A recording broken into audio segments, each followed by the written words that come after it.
Hello, and welcome to today's webinar, New Crew, New Rules, Gen Z and Mental Health in Construction.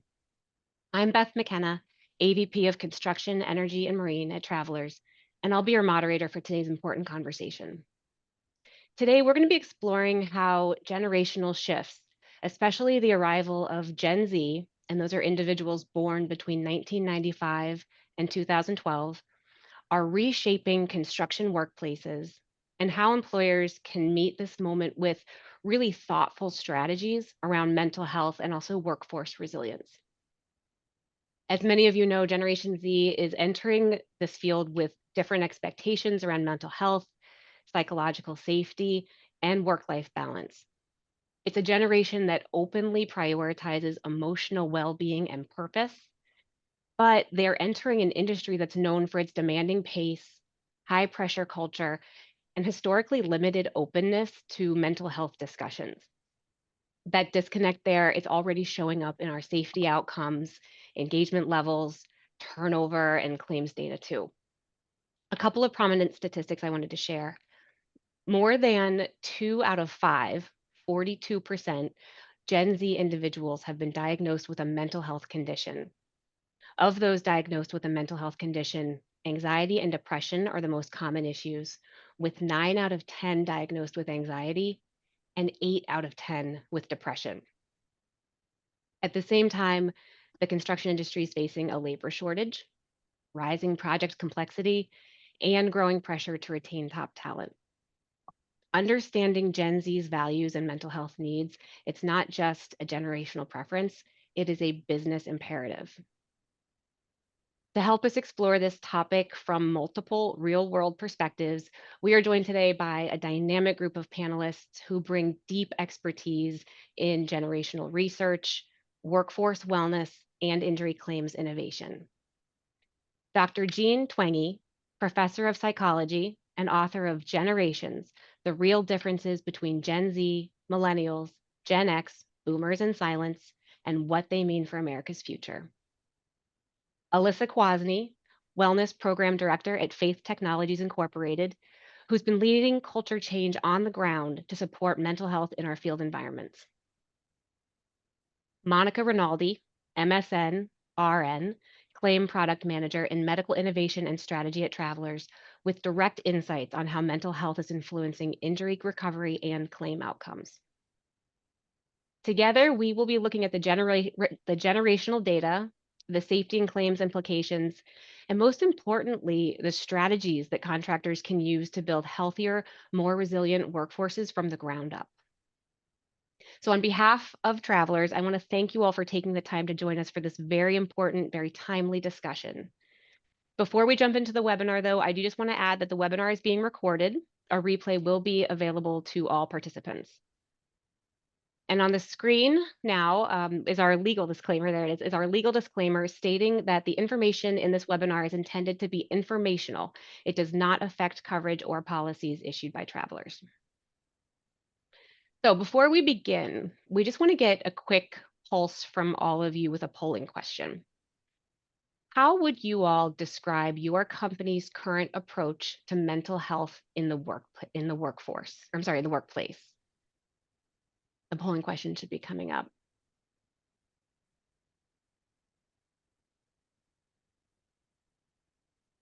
There it is. Okay, so how would you describe your company's current approach to mental health in the workplace? Very proactive, somewhat proactive, reactive, or minimal with no real current focus? And we'll give you everybody a minute to submit.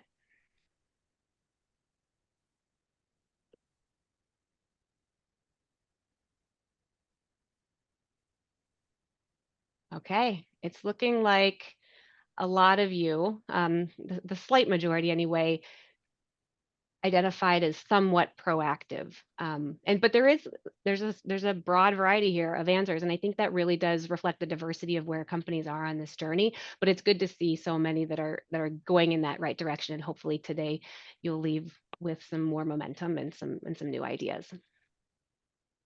Okay, so we are going to move to some panelist questions. I'm going to start with Dr. Jean Twenge. Jean, you have written extensively about generational differences. Can you help us frame up this conversation today? What are the most distinctive mental health attitudes and expectations of Gen Z workers, especially compared to millennials and Gen X? And how might those differences play out in the workplace? Yeah, so I think one of the most important things to understand is just how different Gen Z is from millennials, the generation right before them, particularly as young adults, because millennials are so optimistic as teenagers and young adults. Gen Z is much, much more pessimistic. So the way you reach them is going to be different just based on that one, really big shift. So for example, overly optimistic or inspirational messages often fall flat with Gen Z. So one of the reasons Gen Z is more pessimistic is that there's been a really big rise in depression among young adults in that transition from millennials to Gen Z. So Gen Z young adults are twice as likely to be depressed compared to millennials at the same age when they were the young adults. That transition happened in that age group in the early 2010s. So it's clear it wasn't due to COVID. It's probably linked to spending more time on social media and smartphones as opposed to spending time with friends in person. So, one somewhat good outcome of that increase in depression is that Gen Z is much more aware of mental health issues. It's probably not the cause of the rise in depression because we know that there's also a rise in behaviors related to depression, like self harm, for example. So that means it's not just a perception, it's that more really are depressed and they know more friends and family and other young adults who are depressed. So they're more aware of those issues and more likely to bring it up in the workplace. So, for example, Gen Z workers are often more likely to bring up whether health insurance is covering mental health as well as physical health. They might be more likely to ask for a so called mental health day. These are things a lot of managers have noticed. That's interesting. Thank you. Let's dig a little deeper into that too. Can you talk about some of the underlying causes of the mental health challenges that Gen Z faces today, particularly when it comes to that technology, the smartphones, the social media use? Yeah, this is something I've dug into a lot in my research is how people spend their time and how that's changed across the generations. How that's different for Gen Z and adults compared to previous generations when they were that age. Gen Z spends a lot more time alone. They're connecting with people electronically, but they're often doing that while they're alone on their phone or their laptop. They spend a lot less time with friends in person. We see that across pretty much every way we can measure spending time with friends. So, among teens, for example, they're less likely to hang out with friends, to drive around in a car, to go to a party. And then among young adults, the amount of time that they spend interacting with people socially in person has been cut in half. So we get that from sources like the American Time Use Survey, which is administered by the Bureau of Labor Statistics, and Monitoring the Future surveys teens. So we know just across the board, they're not spending as much time with people in person. They're also, and this is really crucial, they're also spending less time sleeping. So you put those three things together, more time online, less time sleeping, less time with friends in person, that's a terrible formula for mental health. I think that's really at the core of that increase in depression between millennials and Gen Z. Can't be all of it, but it's a lot of it.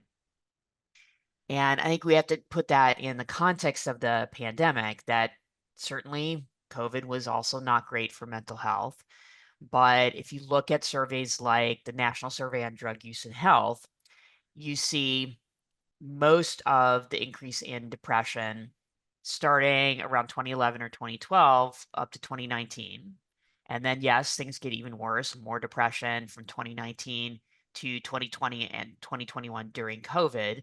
And then it goes back down, resolves itself by last year to about the 2019 levels. But what that means is the biggest increase was well before COVID. It really doesn't look like the pandemic was the primary cause of these trends. Thank you, Jean. You just highlighted how Gen Z experiences mental health so differently than previous generations. So I want to ask our audience here too. We're going to do another polling question here. How would you describe what do you see as the biggest mental health challenge for younger workers on your job sites? There it is. What do you see as the biggest mental health challenge for younger workers on your job sites? Is it stress and deadlines, anxiety and depression, fatigue, sleep issues, stigma or lack of openness about mental health, or more retention and turnover pressures?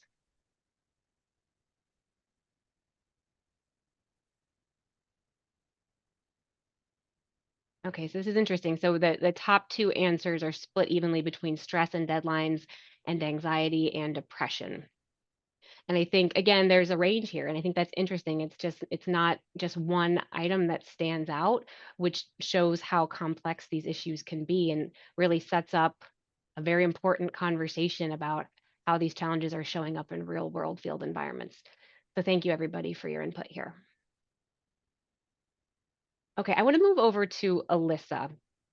Alyssa, I want to bring this into the construction field a bit. From your perspective as a wellness program director, what are some of the most visible costs and consequences of mental health challenges among these younger workers, both on and off the job site? Yeah, so on the job site, I would say one of the most visible consequences is increased safety risk.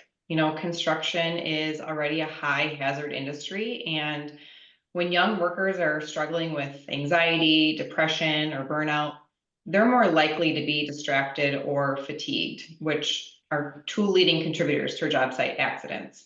And this affects not only their own safety, but the safety of their crew as well. There might also be reduced engagement. Mental health challenges can lead to missed work days, presenteeism, and ultimately slower project timelines. And that affects profitability and scheduling. And then I would say off the job site, we're seeing younger generations more willing to leave jobs where they don't feel psychologically safe or connected. And that's a challenge in a high turnover industry that's already struggling with retention. Replacing talent, especially skilled labor, is expensive and it's time consuming. So, given what we're seeing both on and off the job site, here at FTI, we've taken a comprehensive approach to really build a culture where mental health is openly discussed and where support is embedded into the fabric of the company. So, a few of our specific initiatives that we've implemented to support our people's mental health include offering a robust mental health benefit, such as Lyra Health, which provides employees and their families with free, confidential access to high quality therapy, coaching, and self guided mental health tools. And this includes specific support for parenting and work stress, which we know impacts younger employees navigating both career and personal life.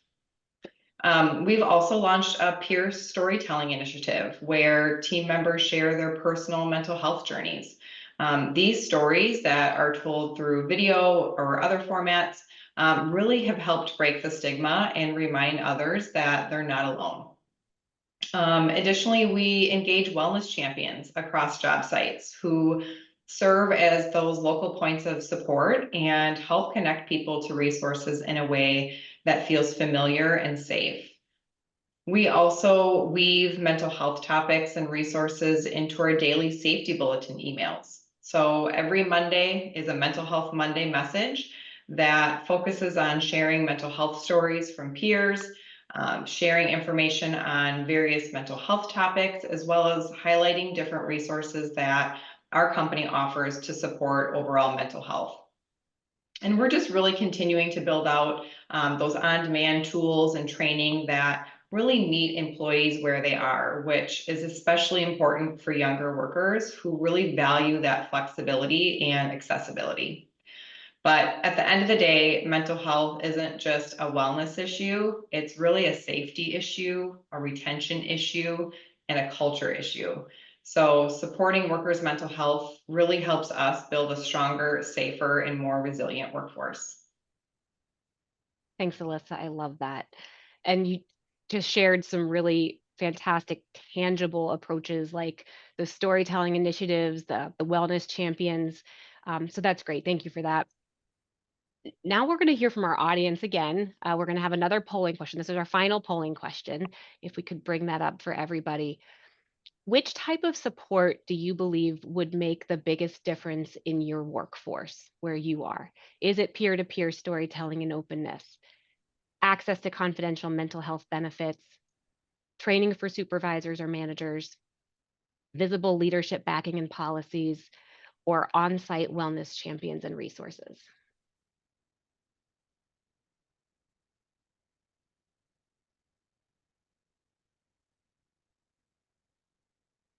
Okay, so it looks like the leading answer, access to confidential mental health benefits, is the one that most selected, followed not far behind by visible leadership backing and policies and training for supervisors and managers. I think this is so interesting, to see how many selected this access to confidential mental health benefits. That's great, and it reinforces all of this. Actually, reinforces just how critical it is to go beyond awareness and provide those real usable, tangible tools. So thank you very much, everybody. We appreciate your input here. All right, so let's go back to our panelists. I'm going to move over to Monica now. Monica, I want to bring in the claims and the injury recovery perspective. From your vantage point in claims and medical innovation, do younger workers view mental health differently than older generations? Yeah, they do. So, Gen Z workers are much more likely to discuss their mental health concerns. And that's definitely a shift from the previous generations who often viewed mental health as a stigma. We see these psychosocial factors also being documented alongside their physical injuries, especially in high risk industries like construction. Second, these psychosocial factors can affect recovery timelines. So, for example, we've observed that the injured employees with, untreated or unacknowledged stressors, whether it's worry about their finances or unrealistic recovery expectations from their injury, they can have longer return to work durations. Their engagement with medical treatment and rehabilitation can also be affected if they don't feel like their emotional well being is being addressed alongside their physical recovery. And finally, we're noticing that Gen Z places a very high value on communication and emotional well being. When those elements are missing, especially in a high stress or rigid environment like construction, it can increase the risk of injuries due to distraction or disengagement. It can also just complicate the recovery process if they don't feel seen or supported. So, from our claims and innovation perspective, we're now focusing more on the early screening for psychosocial risk factors and not just the injury alone. Thanks, Monica. That's great. Makes a ton of sense. And actually, it makes me want to go back to Alyssa, something that you mentioned earlier about the labor shortage. Can I just ask, how might that labor shortage be intensifying mental health strain on our younger workers, especially the Gen Z employees that are just entering the field? Yeah, so the ongoing labor shortage is definitely intensifying mental health strain on younger workers, especially team members who are just entering the field. With fewer hands available, these team members are often asked to take on more responsibility earlier in their careers, sometimes without that mentorship or structure that supports long-term success. And that can lead to burnout, anxiety, and self doubt, particularly in a high pressure, fast paced environment like construction. So, this strain really is compounded by the fact that many young workers are still learning how to navigate their emotional well being in the workplace, especially in an industry that hasn't traditionally encouraged open conversations about mental health. And that's where our culture of care at FTI plays a critical role. It's not just a slogan, it's a commitment that shows up in how we lead, how we train, and how we support our people. We've worked intentionally to create a culture where mental health is not only acknowledged, but it's prioritized alongside physical safety. So, for example, one of our team members recently shared during our mental health storytelling initiative that he had been quietly struggling with anxiety since starting on the job. And he didn't feel comfortable speaking up until he heard a field leader share their own experience with mental health challenges during one of our video spotlights that we did. And that openness, aligned with our culture of care, really gave him permission to seek that help. And he later began using our mental health benefit, Lyra Health, and he used that for therapy sessions privately and on his own terms. And that one story just reflects a larger shift. So through peer storytelling, our wellness champions on the job site, and easy access to Lyra Health's confidential services, we're really working on breaking that stigma and building trust, especially among our younger workers. They want to know that they're not just a number on a crew. They want to feel supported, valued, and safe to ask for help. So in a tight labor market, investing in mental health through a strong culture of care isn't just the right thing to do, it's also a smart retention strategy. It helps keep our people healthy, engaged, and proud to be part of this industry. Alyssa, I'm actually really glad that you mentioned the importance of building a culture of care. I wanted to share that the Travelers Institute has actually published a white paper. It's called Investing in Mental Well-Being, a Guide for Employers. And this white paper really goes into depth on the importance of building that culture of care. And I believe we're going to be sending out a link after today's webinar. Thanks, Monica. Yes, we will be sending out links. Appreciate you sharing that extremely important resource. That's great. And Alyssa, going back to your example, that how the leader's candor there and the story you just told helped open the door for younger worker to seek support. It shows how the culture of care can make a real impact. And it also ties back to the polling question that we asked around what people are looking for. And so I love that example. Thank you. Would like to ask about barriers, though, that you're seeing. Can you talk about some of the challenges that you have faced in trying to introduce wellness or mental health programs in such a rugged, fast-paced environment? And then how are those younger workers responding? Yeah, it's really important to focus on overcoming that mindset that mental health isn't as critical as physical safety. There's still that strong, tough it out culture in the field, and mental well being can be viewed as a personal issue rather than a workforce issue.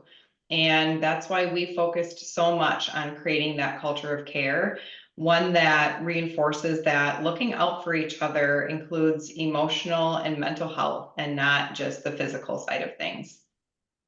We've also had to address access and time. Our workforce doesn't sit at desks all day. So we've leaned into solutions that really meet people where they are. So like those on-site wellness champions or that partnership with Lyra Health for 24/7 mental health support. And then short, meaningful culture of care check-ins that leaders can hold on the job site. So these check-ins are designed to really open up space for that human connection, whether it's just checking in on how someone's really doing or reminding teams that support is available. We've also introduced a time to recharge benefit, which allows employees to take time off to focus on their well-being without needing to provide a specific reason. So these 2 hours every month have been especially impactful for younger employees who often feel pressure to prove themselves earlier in their careers. So giving them this permission and encouragement to prioritize their mental health just reinforces that we actually walk the talk when it comes to care. We've noticed that the younger workforce tends to be more open to mental health conversations and more likely to use the benefits that we provide. And after launching our storytelling campaign, we saw team members really step forward to share their own experience. And that vulnerability has created a ripple effect across our crews and really helps break that mental health stigma and build trust. In a fast-moving industry like ours, wellness programs can't be extra. They have to be embedded into how we lead, communicate, and care for people daily. Our culture of care is the foundation for that, and we're proud to see it gaining traction with the next generation. Alyssa, For construction companies that are looking to introduce similar programs, what key items should they train their managers on? And then what do you think is the best way to go about that training? Sure. So when it comes to supporting mental health in construction, training managers is essential. They set the tone for their crews and are often the first to notice when something seems off. So we focus our manager training on a few key areas.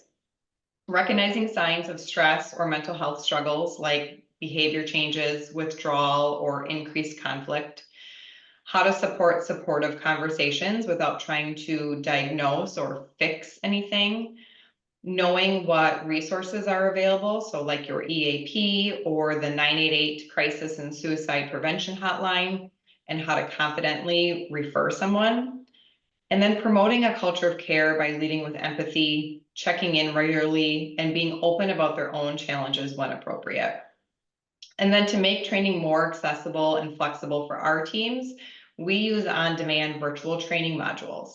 And this allows leaders to complete the training at their own pace when it fits into their schedules. And we found that combining this approach with real-world examples and short, actionable content helps managers feel more confident and prepared to support their teams, not just in crisis, but really day to day. Alyssa, that's excellent insight. Thank you so much. And really great tips that you're giving around training. Good opportunity to remind everybody that this is recorded so we can go back and revisit some of these. So appreciate you sharing that. We're going to move over to Jean again. Jean, taking in everything that we have heard so far about expectations, stigma reduction, workplace pressures, how well do Gen Z's mental health needs and workplace expectations align, or maybe even clash in a multi-generational construction workforce? I think the key thing is just to understand how much more receptive Gen Z is to treating mental health issues, to talking about mental health issues, being upfront about diagnoses or issues they're having in a way that can sometimes be a little bit shocking, especially to older managers. And the other thing that will surprise people sometimes is that Gen Z will specifically ask about programs around mental health. They'll also specifically ask for a mental health day in a way that some managers aren't used to. So you really want to make sure you have a clear policy around that. It's not always going to be easy. Sometimes mental health issues are documented, sometimes they're not. Sometimes they're not officially diagnosed, but someone is still struggling with it. So those policies are tough. If you have a physical illness, often there's a doctor's note that's required. So you have to decide, are you going to do that for mental health issues or are you not? So have a policy, make sure you talk that out, and have at least something in place so it's not a surprise when it happens. Thank you, Jean. So I want to move on to solutions here. Monica, we're going to move to you. Are there any innovative claims tools or strategies that are being developed that might help address or mitigate the unique psychosocial impacts that these Gen Z workers are facing? Yeah, definitely. So here at Travelers, we've really taken an innovative approach to our injured employee mental well-being. So when a medical case manager or a nurse is assigned to a workers' compensation claim, they engage with the injured employee in a conversational interview. And during this interview, they screen for psychosocial risk factors that can contribute to a delayed recovery. So there are 5 different risk factors that we're screening for that have been linked to prolonged recovery timeframes. So currently, we screen and identify for injured employee unrealistic recovery timeframes, fear avoidance, perceived injustice, maladaptive coping, and catastrophic thinking. Our data does show that about 40% of our injured employees have at least one of these risk factors. So when you think about that, that's nearly half. And I think that really shows the importance of the work that we're doing. So, should an injured employee have one or more of these risk factors, our nurses offer them access to an app called WISA that focuses on mental well being. The app was customized for travelers but it's not a part of their claim, and their utilization is completely anonymous. The app does have a chat bot that they're able to interact with at any time of the day. And depending on the issues at hand, the app will actually recommend various exercises or toolkits that may be available. Our data does show that 84% of our app users gave it the highest rating and reported that it helped them.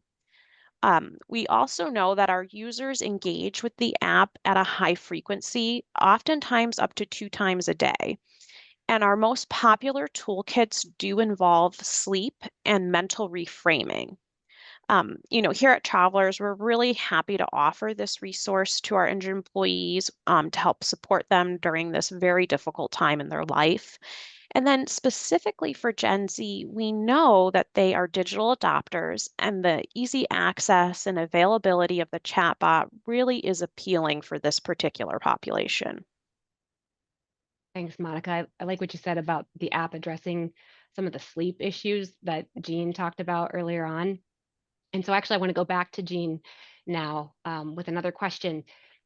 Jean, based on your research, what should construction employers be doing differently to attract, support, and retain Gen Z workers with greater awareness of their mental health priorities?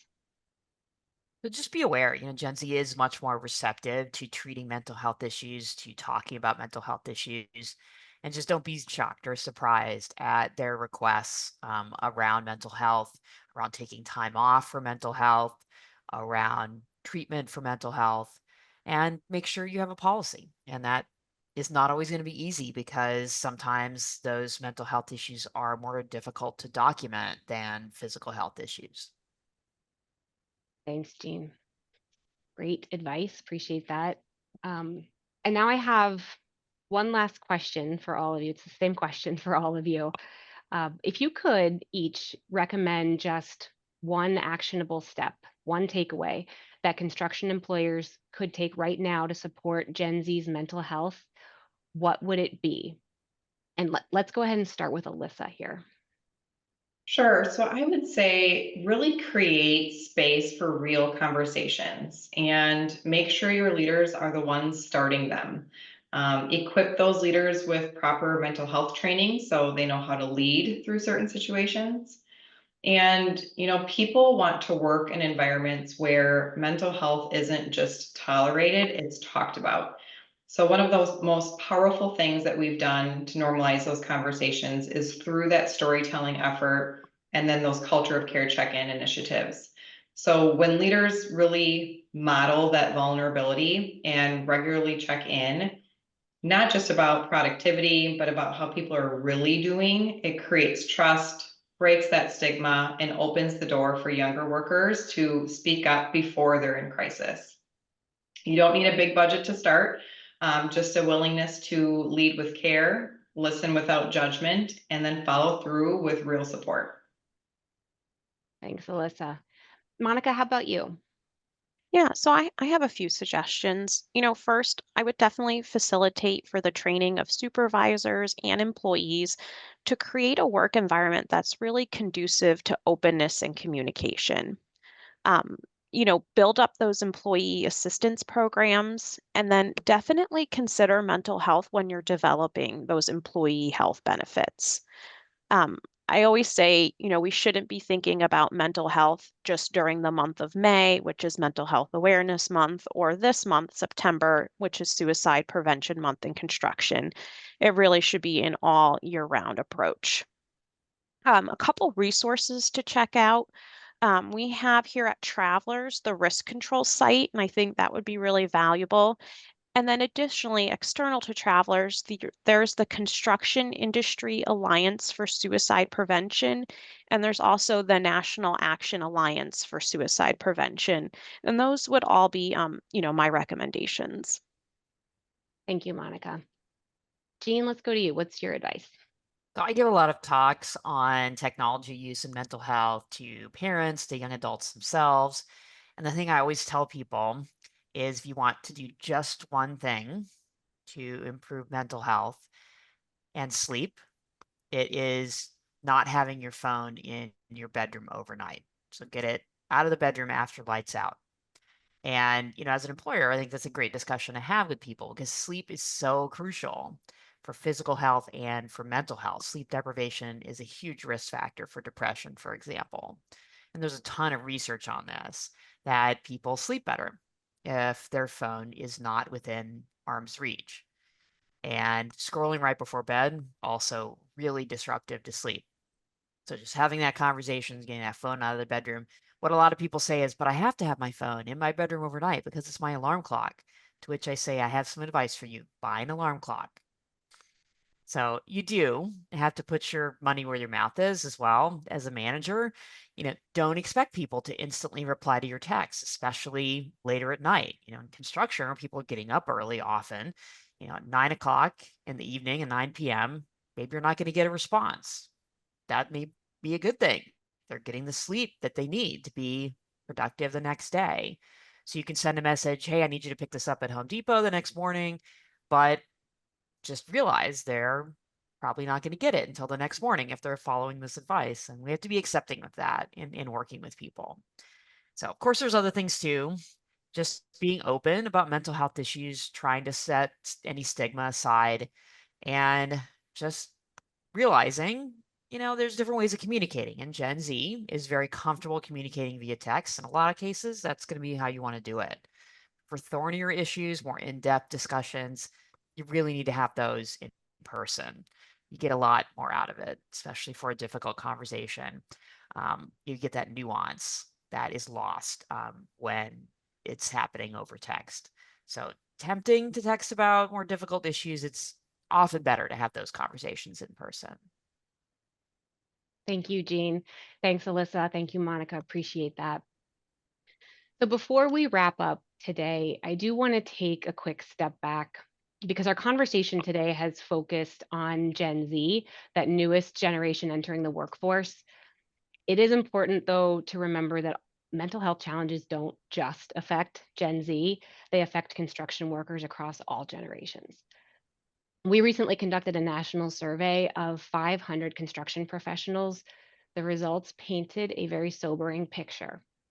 62% reported experiencing stress in the past year. 46% experienced anxiety. 43% reported fatigue, and 42% reported sleep difficulties. Over a third of the group struggled with depression at 36% and burnout at 31%. And then critically, 5% reported substance misuse and 4% reported thoughts of self-harm. At the same time, many of the workers told us that they lack the resources that they need. So for example, 63% lack support for substance misuse, 59% lack support for sleep difficulties. And we've talked a lot about sleep and how important that is. More than half of the respondents lack resources for burnout, depression, and fatigue. So you're seeing hopefully that this gap between mental health, this mental health need and mental health support remains wide. It's wide. So it connects so directly to today's conversation because Gen Z may be the most vocal of the generations about these needs, but the data is showing us very clearly that they are not alone. Every age group in construction is carrying this burden.